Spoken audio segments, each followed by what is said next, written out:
All right, here we go. So let's do this first one. When a broker hires a salesperson under a valid independent contractor agreement, which of the following is correct? What do you think? So this is a 1099, so that means that they don't control what the salesperson does. Yeah. So the broker would not be liable. So I know that that's not right. Well, no, actually, no, that is right. They would be liable. Okay, so going with this one? So B. Remember, go with your first impulse, right? Yeah. Okay, good. Good job. You're already moving. Here we go. Here, I'll read them, okay? Okay. Personal property used in a business, which is attached to the property, is an amenity, a trade fixture, a fixture, or a business amenity. Fixture. Is that right? No, remember the key word here is business. Oh, okay. All right, so that's a trade fixture. Is a trade fixture personal property or real property?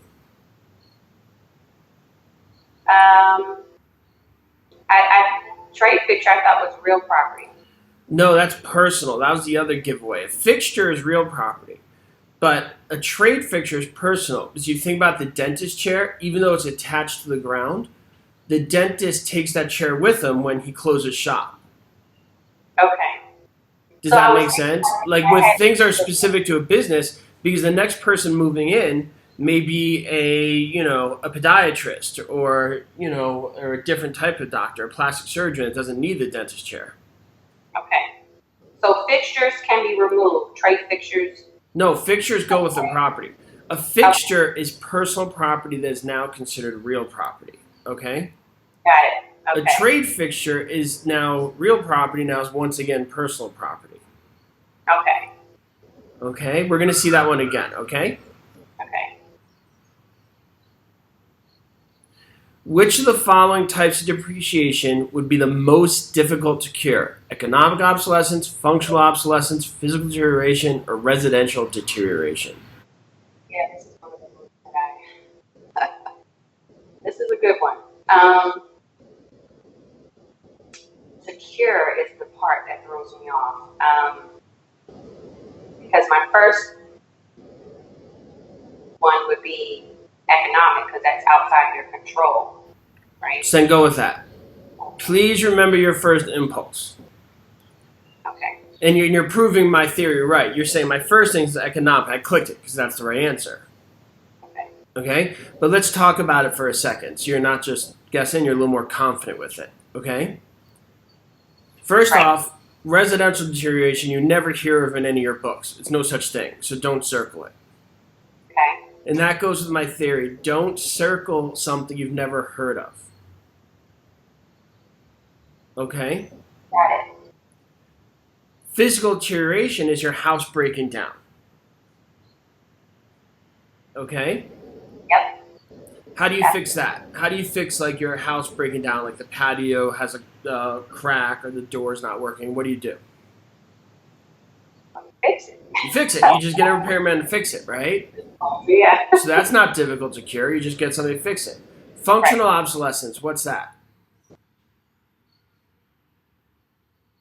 That's when I'm thinking something's like the roof or something is impairing your ability to reside in the residence. Right, so like a good example is like a one bathroom when you have 6 bedrooms.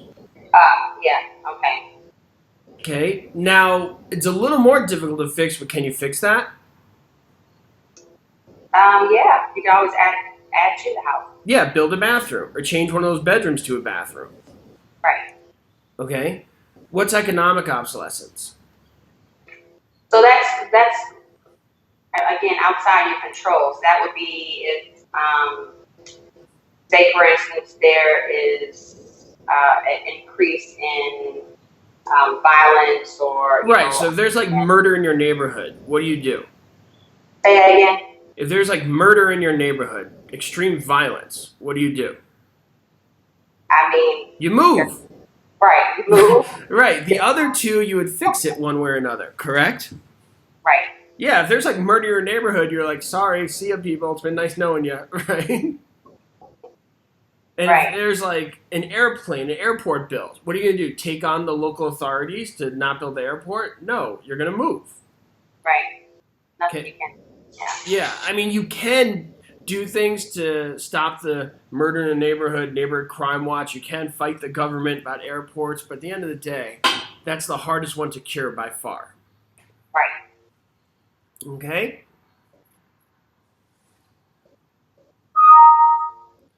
When a real estate broker speaks of a tax shelter, he or she is referring to principal payments, net income, income tax, or real property taxes. Which one of those? Let's go with income tax. Good.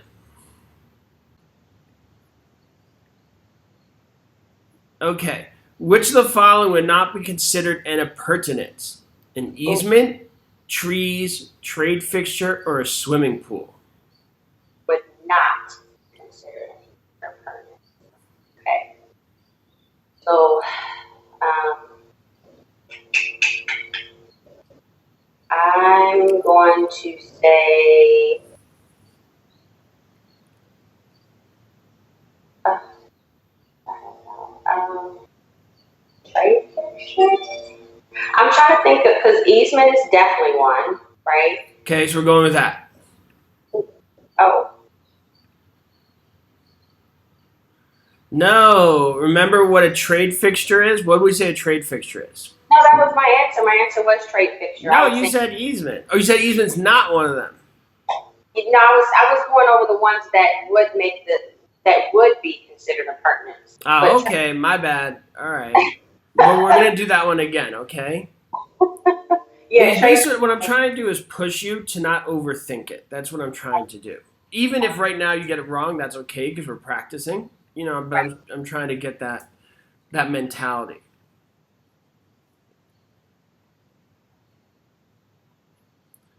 Okay. Pedro sold Happy Land to Josh. At the time, Happy Land had an appurtenant easement across Pleasantville, which was owned by Jethro. When Josh tried to use the easement, Jethro protested. Which of the following is correct? So, okay, I gotta read that again. So, Metro sold Happy Land to Josh. Okay, at the time Happy Land was had an appurtenance. So, if I remember correctly, appurtenant easements do not transfer. All right. Hold on. So, which was owned by Jethro.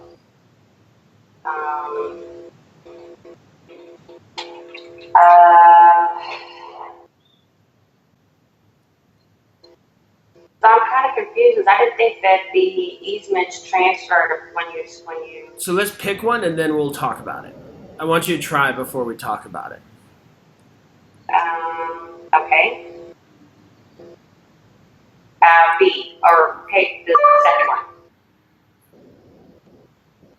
Okay, so easements, appurtenance do transfer with the land. Transfer. They do. That's the word appurtenant means. Appurtenant means it goes with.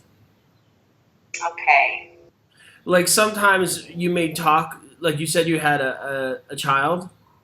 Yes. Like when they're talking, you may say that's not appurtenant to the conversation. You know, it's like it's not relevant. It doesn't go with the conversation. Huh. Okay. So it goes with it. Okay. Yeah. Okay, which of the following is not essential to the creation of an agency relationship? A fiduciary relationship, agreement to pay consideration, competency of the principal, or consent of the principal? Which one?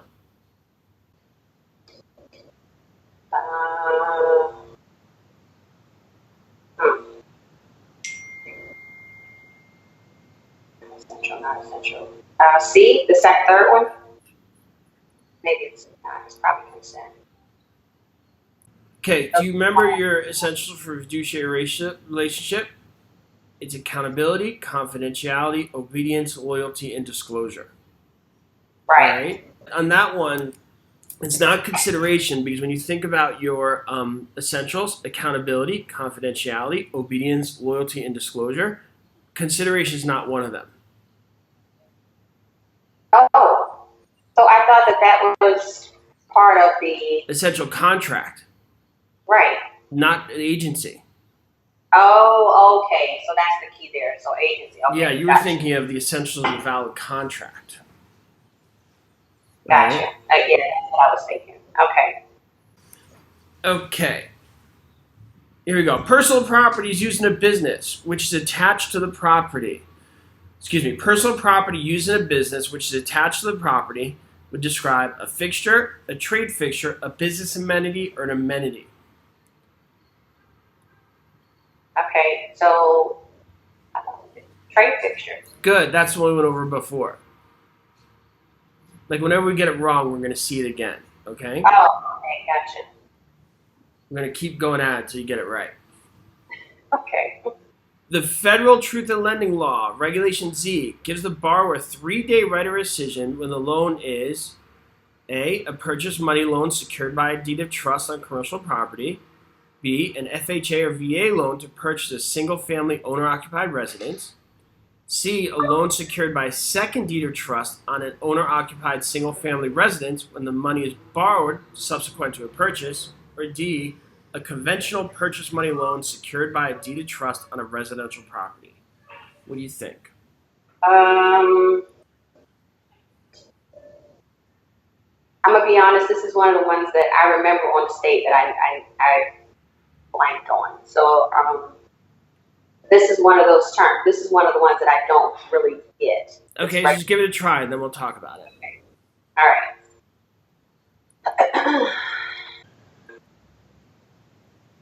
Charlie, C. Excellent. Good. The big thing I want you to remember is that you're taking a test on residential real estate. Most of these laws are there to protect residential homeowners. Okay, they're not making this test to protect, big business people. Okay, so when they talk about owner-occupied single-family residence, that should help you narrow it down right there. Okay. Okay. So this Regulation Z Truth in Lending? Because I thought the 3-day of right of rescission is if the person decides, hey, I don't want to move forward with the contract, want to get my earnest monies back or whatever the case. Right, and that has to do with all that disclosure. After everything's disclosed, they have the 3-day right of rescission. Okay. So the moment the lender discloses all the important relevant information, that you have a chance to look at it. You have 3 days to say not so fast. Okay. All right? Okay, the law that requires real estate contracts to be in writing to be enforceable is the parole evidence rule, statute of frauds, statute of limitations, or law of descent and distribution. What do you think?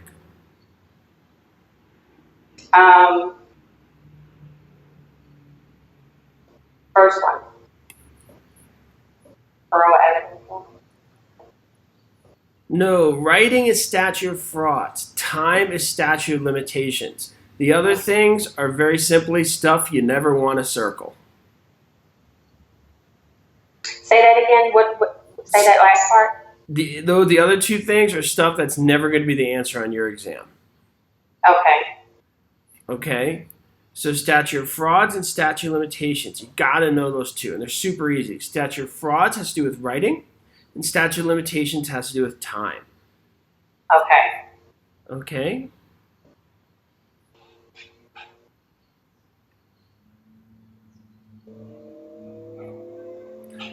The term security interest is best defined as the use of stocks and bonds or other securities as collateral for a loan against real property, the interest payments on a conventional loan, the interest on an insured mortgage, the creditor's interest in the debtor's property. What do you think? Is it just me or do I sound like a game show host? I feel like a game show host sometimes. I think it's the voice, but it works though. I'm torn between two answers. I guess let's go for. So what do you think?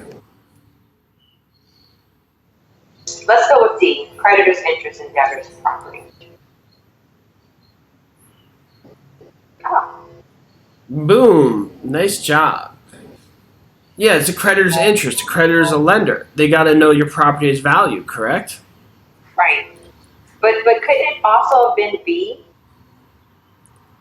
Interest on the conventional loan?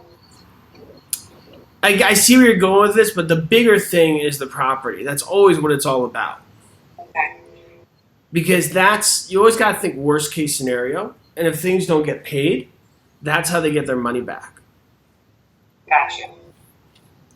Okay. Here we are. Got it.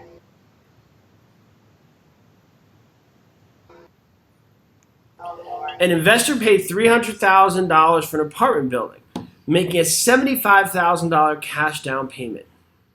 1 year later, the property increased 10% in value. This resulted in a $30,000 or 40% gain on the $75,000 in equity.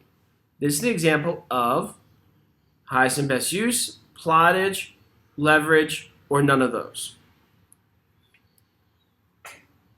What do you think? Highest and best use? Leverage, because when you borrow people's money, Okay. that's leverage. Okay? Okay. Because they paid $300,000, they only made a $75,000 down payment. So that means they borrowed $225,000. Okay. Okay? So whenever I see leverage, I need to equate that to borrowing money. Okay. Okay, title held by husband and wife may include all the following forms of ownership except. Severalty. Boom! So the options were severalty, tenancy in common, joint tenancy, and tenancy by entireties. Now this one could get confusing for people because, different states have different rules. Some people use community property, some use joint tenancy, and some use tenancy in common, right? Right. But the reason you got that right, because you say, you know what, I may not know the details of all these, but I know severalty means alone. Right. It means there's nobody else. It doesn't matter if it's husband and wife, best friend, father, son, business partners, whatever. None of that could be severalty. And this goes back to people knowing their vocabulary. If you know severalty means alone, Right. then you're going to get this right, even if you don't know the marriage rules for your estate. Okay? And if it's not severalty, the other kind is called a concurrent estate. And all these other things are different types of concurrent estates. Yes. Got those. That's one that I do remember. Okay, I'm gonna test you a little bit here. All right? Okay. What's the difference between a joint tenancy and tenancy in common? And that doesn't matter what state you're in, you gotta know. Everybody does that. So one right of survivorship. Good. Which one is the right of survivorship? Joint tenancy. Excellent. Good. What is the one unity for a tenancy in common? So joint tenancy is time, title, interest, and possession. Tenancy in common only has one of those. Which one? Wait, say that again. Sure. Joint tenancy has 4 unities. Time, title, interest, and possession. Yes. Tenancy in common only has one of those. Which one? God. Is it time, title, interest, or possession? Is it interest? Nope. Because you could have different amounts of interest. That's right. That's right. Joint tenancy is the only one that's. You ready? You would both have keys to the house, so you would both have possession. Okay. See, when you think about it in more simple terms, like, oh, that's so obvious, right? Right. That makes perfect sense. Yeah, it's like we both could walk in. You can't divvy up the couch. I Right. guess you could. I mean, everybody did in college, right? So it's severalty, okay, on this one, and that's a different concurrent estate. The big type of concurrent estate everybody has to know is tenancy, common, and joint tenancy. Right. Good.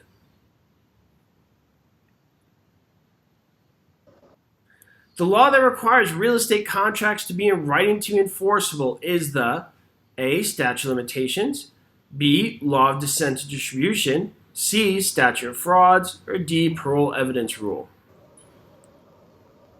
So statute of frauds. Good job. Excellent.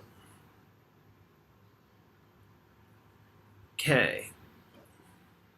Which of the following would not be considered an appurtenance?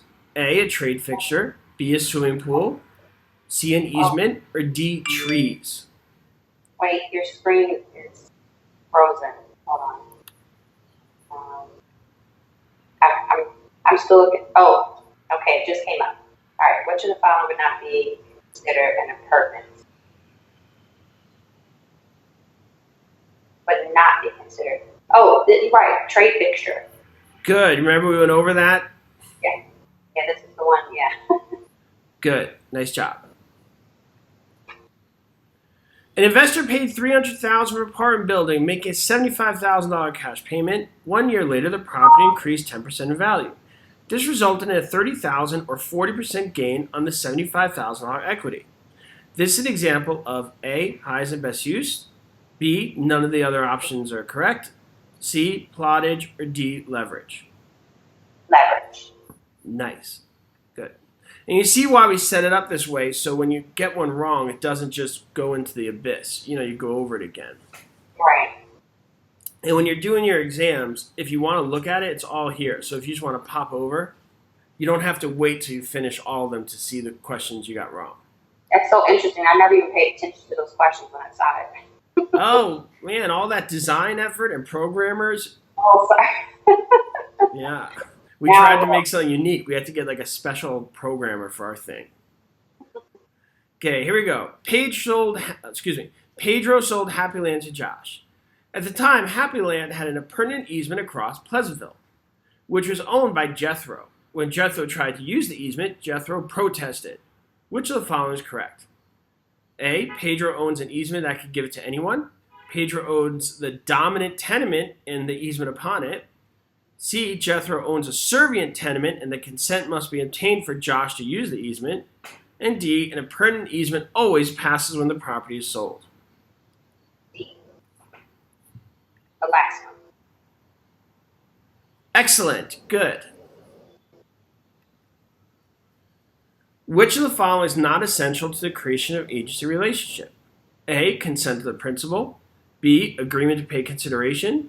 C, competency of the principal. Or D, a fiduciary relationship. D. No. B is in boy. B. Oh, okay. Here, well, we'll do this for you. Okay, good. So you got all that. We cleaned up those. We did those. How do you feel? I feel a lot better. So I know that I need to start reviewing these questions a lot more. And like for this one example, I should have looked at agency relationship as opposed to, because a lot of times I go straight to the answers and try to figure out which one it's not. Right. Do it backwards. So yeah. Okay. Cool beans. Thanks so much, Joe. I appreciate it. You're welcome. I'll talk to you soon. All right. Bye-bye. Yeah, bye.